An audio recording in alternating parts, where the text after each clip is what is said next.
Hello everybody and welcome to another D&D discussion video. Today I'm going to be going over Cleric from the 2024 rules, levels 1 through 20. If you're watching and you haven't subscribed yet, go ahead and click that subscribe button if you want to hear more of these videos. Now let's get into it. I'll be using D&D Beyond to go over the class features, levels 1 through 20, and so whenever you go to make class, you have here, you just select Cleric, and then here's all the confirm add class. Yeah, just click add class. And then level 1 going all the way down to level 20. All right, now at first level, you got core cleric traits. Your primary ability is wisdom. Your hit point die is 1d8 per cleric level. Your saving throw proficiencies are in wisdom and charisma. For skill proficiencies, you choose 2 of the following options: history, insight, medicine, persuasion, and religion. You are proficient in simple weapons, and you are proficient in light, medium armor, and shields. For your starting equipment, same thing as the other classes, you can choose A or B. I like to just go with A because it makes it easier. But your A consists of a chain shirt, a shield, a mace, a holy symbol, and a priest pack, and 7 gold pieces. And you need that holy symbol to be able to cast your spells as later. It's kind of your focus. So the holy symbol is important there. So first decision here, we choose a cleric skill proficiency from the 2 options. So I'm just gonna go kind of like, again, a basic one for this. So we're gonna do religion and we're gonna do medicine. We're gonna be a healing cleric. Also at first level, you get spell casting. I explained it with the Bard video a little bit, but basically for your spell casting, you got cantrips that are free spells that you can cast. You know, you don't have to worry about any spell slots or anything like that.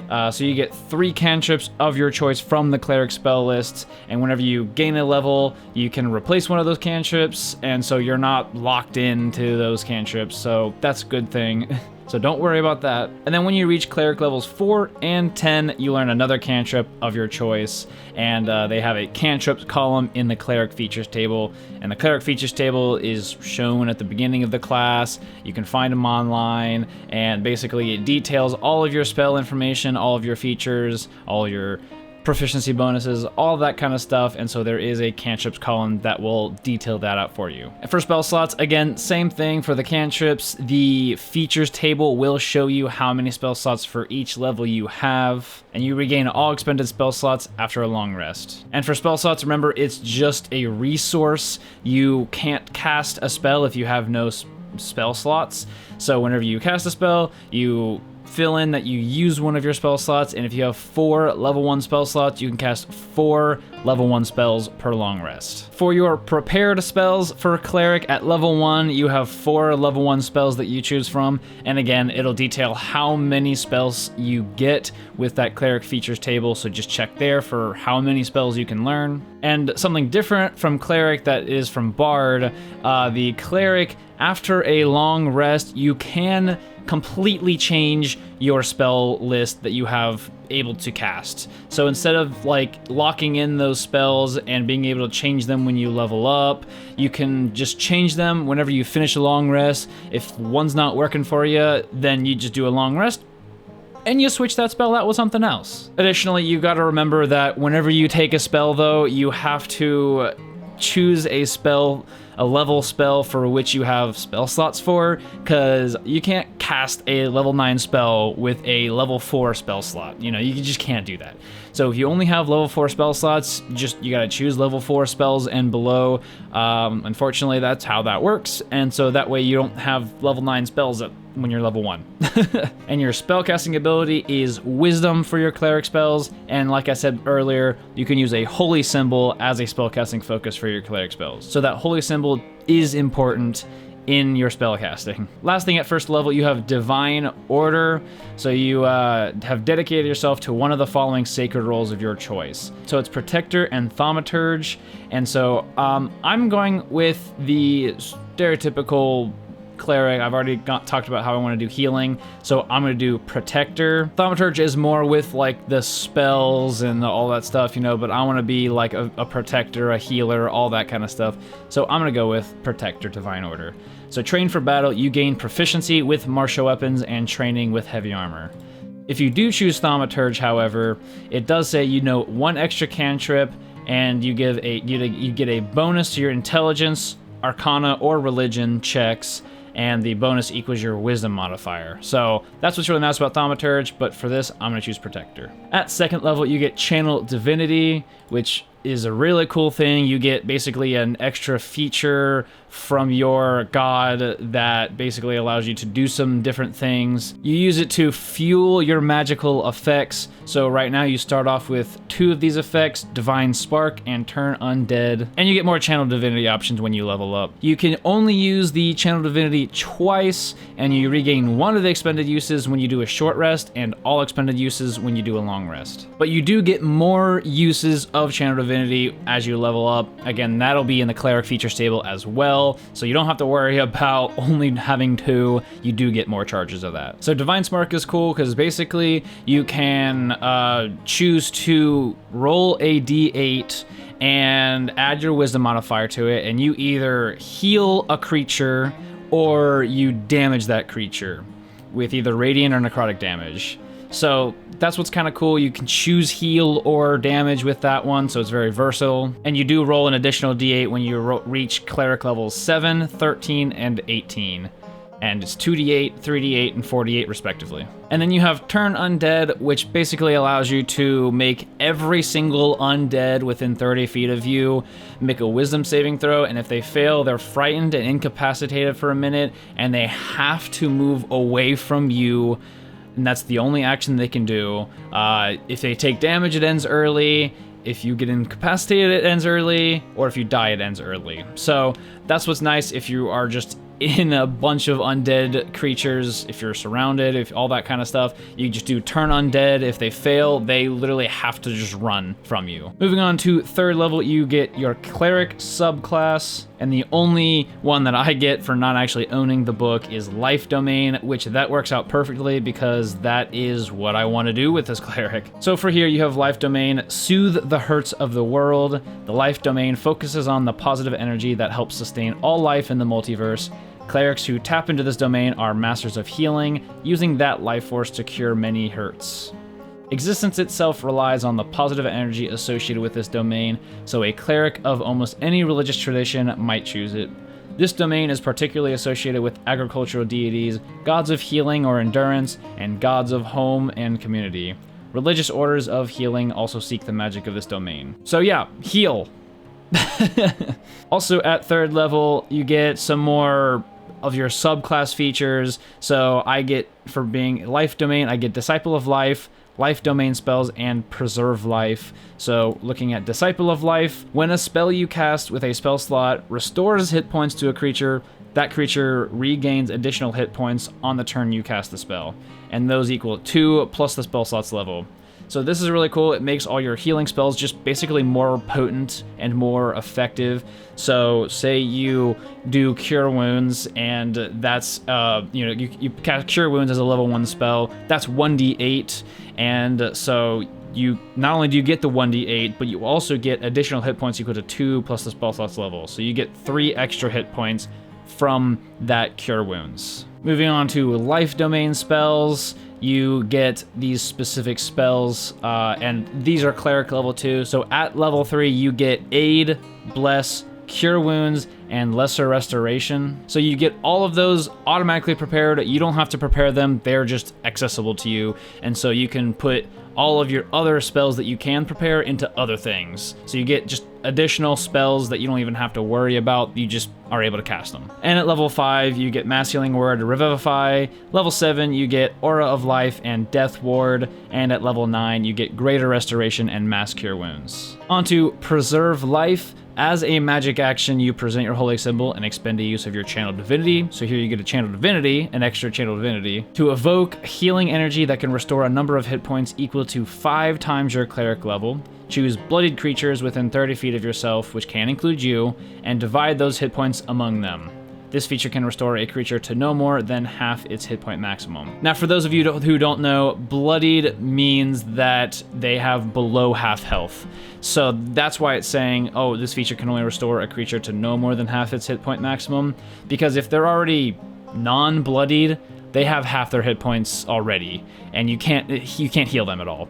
So if there are any bloodied creatures, any creatures that are below half their hit points, they can heal from this. And already here, I mean, Preserve Life is 3rd level. 5 times your Cleric level is how much you heal. So that's already 15 hit points right there as a Channel Divinity. You heal. So Preserve Life is a fantastic Channel Divinity. At 4th level, you get ability score improvement, as every class does. So let's do that, and then throw it into Wisdom, because that's what your spellcasting modifier is going to be. Your primary ability is Wisdom. At 5th level, you get Seer Undead. So this just buffs Turn Undead. So whenever you use Turn Undead, you can roll a number of d8s equal to your Wisdom modifier and add the rolls together. Each undead that fails its saving throw against that use of Turn Undead takes radiant damage equal to the roll's total, and that damage doesn't end the turn effect. So not only are you making them run away from you, you're hitting them while they're running away from you.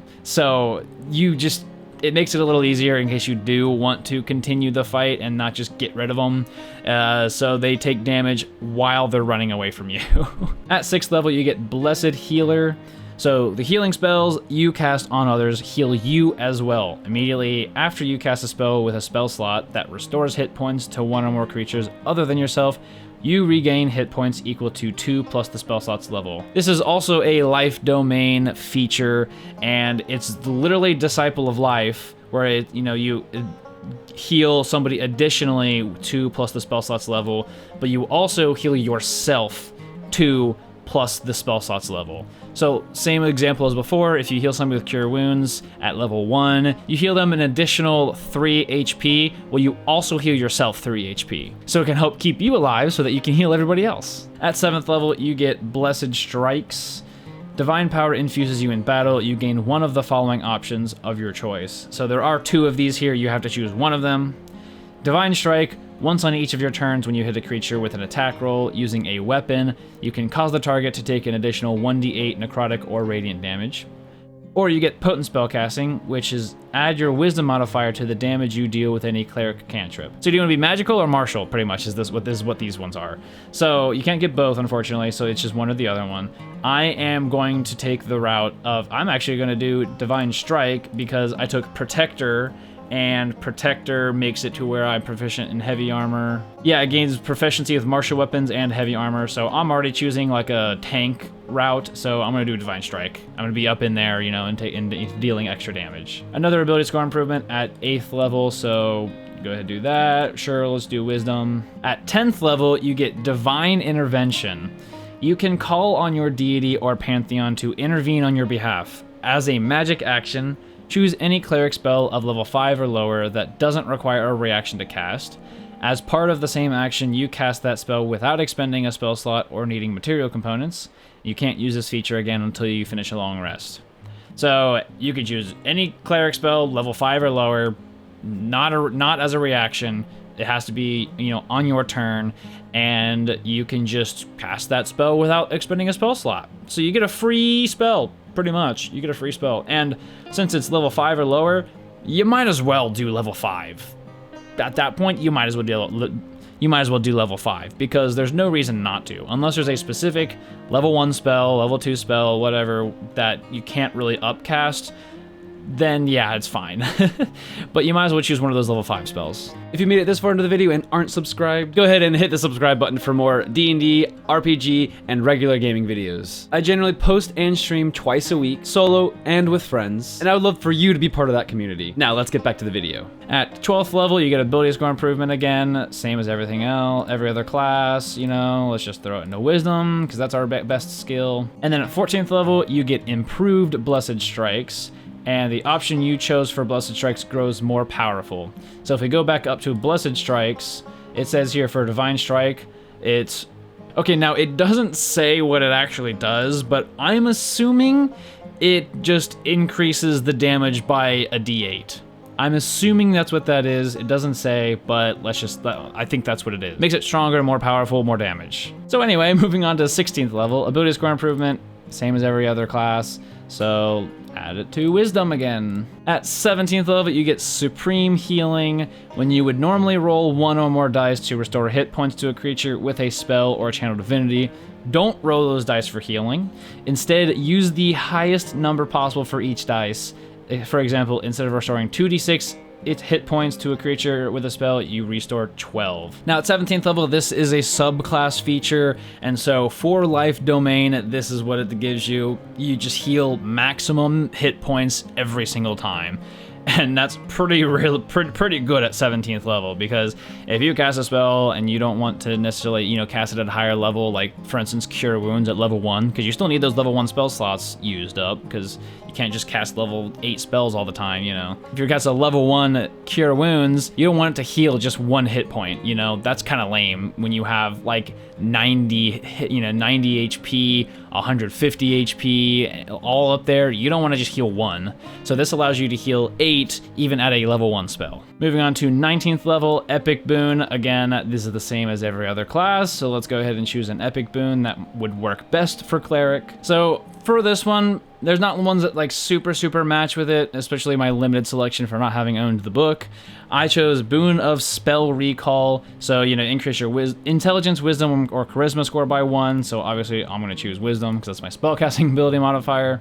And then you get free casting. Whenever you cast a spell with a level 1 through 4 spell slot, roll 1d4, and if the number you roll is the same as the slot's level, the slot isn't expended. So this is really cool because it literally gives you, you know, whenever you cast a spell, it gives you a 25% chance that your spell slot is not going to be expended. So that's what's really nice about this one, and it could really come in handy, you know, if you want to cast like any sort of those healing spells. I mean, Mass Healing Word is at that part as well, around those spells as well. And so if you want to cast one of those spells, you get a 25% chance that it doesn't get expended. So I chose that one because I think that's really cool. And then at 20th level, you get Greater Divine Intervention. You can call on even more powerful Divine Intervention. When you use your Divine Intervention feature, you can choose Wish when you select a spell. If you do, you can't use Divine Intervention again until you finish 2d4 long rests. So not only is it just a spell under 5th level, you can just cast Wish. And Wish is the best spell in D&D ever, because it literally gives you the ability to rewrite reality. So Wish allows you to do a couple of listed actions that, you know, can benefit you and just make you like succeed and all that kind of stuff, you know, but you can also just rewrite reality. And in the D&D community, that's a big thing, because it's like the DM just gets to decide how that wish gets played out, and you have to word it really carefully, because otherwise your DM might take it in a genie kind of sense of being too literal, being too vague, being all that kind of stuff, you know. And so Wish is like an amazing spell if you word it correctly. So yeah, if you do cast Wish, it takes up so much of your energy that you can't use Divine Intervention again until you finish 2d4 long rests. But that's all for Cleric. That was levels 1 through 20. I hope you guys enjoyed the video and you learned something. I really enjoy Cleric as a class. It's really fun because you can take it many different routes. You can take it being tank, a healer, a damage dealer. It's all over the place. So they're super fun. I highly recommend trying a Cleric. Let me know what you guys think about this Cleric class in 2024. I want to hear your opinions on it. If you have any questions whatsoever, just let me know. I will answer them down below. And yeah, thank you guys so much for watching, and I'll see you in the next video.